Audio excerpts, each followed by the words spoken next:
कोकणात आधुनिक शेतीबाबत असणारी जागरूकता हळूहळू वाढते। गटानं मजुरी करणाऱ्या एका गावातल्या 20 मजुरांनी मजुरीऐवजी आपल्या सहकाऱ्यांची शेती करायला सुरुवात केली। त्यामध्ये आधुनिकता आणली। एकमेकास सहाय्य करू अवघे धरू सुपंत या उक्तीप्रमाणे कामाला सुरुवात केली। गेल्या 3 वर्षात या 20 जणांच्या समूहानं शेतीत चांगली प्रगती केली आहे। गतवर्षीपासून ते वर्षभर पीक घेण्यात यशस्वी झालेत। यंदा 4 एकर शेतीपासून त्यांना वार्षिक 4 लाखांचा नफा मिळालाय। भविष्यात या मजुरांना एखादं प्रक्रिया युनिट देण्याचा कृषी विभागाचा विचार आहे। आज आपण शेतमजुरांच्या एकीची आणि नव्या प्रयोगाची पाहणी करण्यासाठी रत्नागिरी जिल्ह्यातल्या आजगे गावी जाणार आहोत। रत्नागिरी जिल्ह्यातल्या लांजा तालुक्यातलं आजगे गाव हंगामी भात शेती हेच इथलं मुख्य पीक। या गावात 20 शेतमजुरांचा गट होता। भाताचं पीक निघाल्यानंतर त्यांना मजुरीच्या शोधात इतर गावात जावं लागायचं। मजुरीसाठी भटकंती व्हायची। अशा वेळी 2009 मध्ये कृषी विभागानं त्यांचा एक गट स्थापन केला। गटाची स्थापना झाल्यानंतर त्यांनी आपल्या सहकाऱ्यांपैकी 6 जणांच्या 4 एकर क्षेत्रावर शेती करण्याचा निर्णय घेतला। बाहेर फिरत राहून किंवा दुसरीकडे मोलमजुरी करण्यापेक्षा आपण शेतीच करावी ह्या माध्यमातून मी ह्याच्यात पाऊल घातला आणि ही शेती करायला लागलो। आज 5 वर्षे झाली। कलिंगड करतो, भाजीपाला केला, चांगला उत्पन्न पण आम्हाला मिळाला। भाजीपाला आम्ही स्वतःच्या कुटुंबाला आम्हाला कुठली भाजीपाला लांज्यातनं कुठच्या शहरातनं आणायला लागत नाही। आम्ही स्वतःच भाजीपाला करतो आणि त्याच्यावर आमचा उदरनिर्वाह होतो। आणखी ही शेती करायला लागल्यापासून आज कमीत कमी आम्हाला जवळजवळ 50-55 हजार, 40, 20, 15 हजार असे सुद्धा पैसे आम्हाला वाटणी येतात। कृषी विभागाच्या मार्गदर्शनाखाली 20 जणांमध्ये 2 बचत गटांची स्थापना झाली। त्यानंतर या मजुरांना शेती शाळेत प्रशिक्षण देण्यात आलं। त्यांच्यामध्ये शेतीबद्दल आत्मीयता निर्माण करण्यात कृषी विभागाला यश आलं। त्यानंतर या मजुरांमध्ये मजुरीपेक्षा शेती केलेली बरी असा आत्मविश्वास आला आणि त्यांनी शेतीला सुरुवात केली। शेतीला आलेला पाण्याचा प्रश्न देखील सोडवण्यात आला। देवरुखच्या मातृस्मृती संस्थेनं मदत केल्यामुळं त्यांच्या शेतीला ठिबकची सोय झाली। व्यवसाय स्वयंसहायता बचत गट गेले 4 ते 5 वर्ष कार्यरत आहे। कलिंगड व आंतरिक पीक घेण्याचं ते दरवर्षी प्रगती करत आहेत।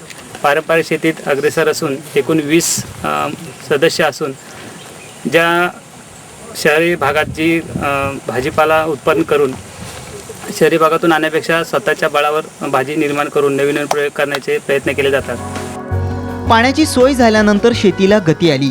मग वर्षभर पिकांचं नियोजन झालं। हंगामात भाताचं पीक घेतलं जाऊ लागलं। त्यानंतर डिसेंबर ते मे पर्यंत भाजीपाला, कलिंगड यासारख्या पिकांची लागवड करण्यात येऊ लागली। सध्या त्यांच्याकडे भेंडी, मिरची, वांगी यासारख्या पिकांचं उत्पादन सुरू आहे। त्याच्यापुढे आम्हाला अशी मजुरी करायला लागायची बाहेर, पण त्यातून काय असं 50-60 रुपये भेटायचे। तर म्हणून आम्ही आता 2 वर्ष 5 वर्षापर्यंत करायला सुरुवात केली आहे। भेंडी, गवार, भाजीपाला काय असं विकत करतो आम्ही। त्यातून काय आम्हाला मजुरी सुट्टी आता 100 रुपये दिवसाला। म्हणून 10 जण महिला आम्ही एकत्र मिळून काम करतो। या गावामध्ये मजुरी मिळत नव्हती, आमचे खूप हाल झाले होते। त्यासाठी मग आम्ही बचत गट तयार केला आणि महिला मिळून आम्ही शेती करायला सुरुवात केली। मग त्यापासून आम्हाला खूप फायदा व्हायला लागला, कारण आम्हाला मजुरी मिळत नव्हती। त्याच्यामुळं आम्ही शेती केली।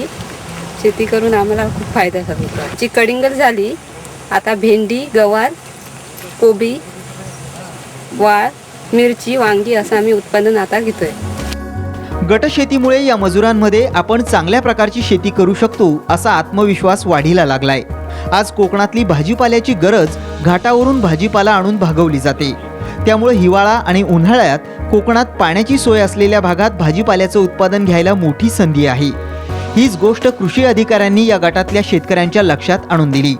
आजगे मांडोकरवाडीमध्ये पूर्वी 2009 मध्ये म्हणजे जनरली खरीपामध्ये भात आणि नागली वगैरे अशी पिकं करायची आणि भुईमूग पारंपरिक पिकं, आणि नंतर 8 महिने काही करत नव्हते। पण त्यानंतर म्हणजे त्यांच्या एक गटाच्यामध्ये एक अशी ऊर्जा निर्माण झाली आणि त्यांना शेतीशाळेच्या माध्यमातून वगैरे नंतर कलिंगड लागवड किंवा भेंडी लागवड, भाजीपाला लागवड वगैरे या दृष्टीने त्यांना प्रवृत्त केलं। आणि मग त्यांना मग असंच लक्षात आलं की आपल्याला म्हणजे जर रोजगारानिमित्त तर बाहेर जर स्थलांतर थांबवायचं असेल तर आपल्याला इथले इथं सुद्धा आपण चांगलं तंत्रज्ञानाची जर जोड दिली आणि त्याला योग्य मेहनत केली तर आपल्याला इथं सुद्धा म्हणजे रोजगार उपलब्ध होऊ शकतो. भात शेतीनंतर इथं कलिंगडाची लागवड केली जाते. फेब्रुवारीत कलिंगडाचं उत्पादन संपल्यानंतर त्याच सरीवर भेंडी आणि इतर भाजीपाला घेतला जातो. कलिंगडापासून त्यांना 4 एकरातून 30 टनांचं उत्पादन मिळालंय तर 3 लाखांचा नफा मिळालाय. त्यानंतर मार्च महिन्यात भेंडी, वाल आणि वांग्याची लागवड केली. या सगळ्या पिकांपासून त्यांना यंदा सगळा खर्च वगळता वार्षिक 4 लाखांचा नफा मिळालाय. हा नफा त्यांना भात शेतीच्या मजुरीतून मिळणाऱ्या एकूण मजुरीच्या दुप्पट आहे.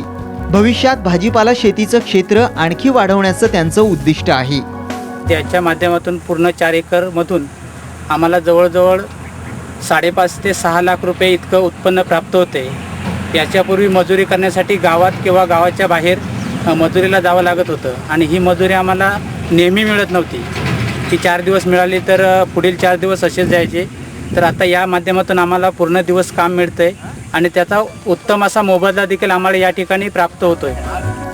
या मजुरांची आता मजुरीसाठीची भटकंती थांबली आहे. मजुरांना शेती करण्याचा आत्मविश्वास आला असून त्यातून या भागात भाजीपाल्याचं क्षेत्र वाढण्यास नक्कीच मदत होणार आहे. 1.5 लाख कलिंगडापासून उत्पन्न आल्यानंतर पुढे शिल्लक क्षेत्रात काय करायचं ते कलिंगड काढून झाल्यानंतर त्याच सरीवर किंवा त्याच जागेवर नंतर त्यांनी भेंडी, गवार आणि वाली घेऊन सध्या त्यांचं उत्पन्न सुरू आहे. सदर उत्पन्न अगदी बोनस आहे म्हटलं तरी चालेल आणि याचा फायदा एक झाला, जे घरातील लेबर होते किंवा घरातील माणसं होते सर्वांना काम मिळालं आणि जे पुरुष मंडळी होते जे बाहेर कामाला जात होते त्यांना पण वर्षभर काम मिळालं. लोकसंख्या वाढीमुळे हळूहळू शेतीचे तुकडे होऊ लागलेत. छोट्या तुकड्यांच्या आणि विभागलेल्या शेतीत एकटा दुकटा माणूस काहीच करू शकत नाही. अशावेळी गटानं एकत्र येऊन एकमेकांना मदत करणाऱ्या गटशेतीची कास धरली तर विकासाचा मार्ग दूर नाही, हेच आजगे गावातल्या या 20 शेतमजुरांनी दाखवून दिलंय. मनोज लेले, साम टीव्ही, रत्नागिरी.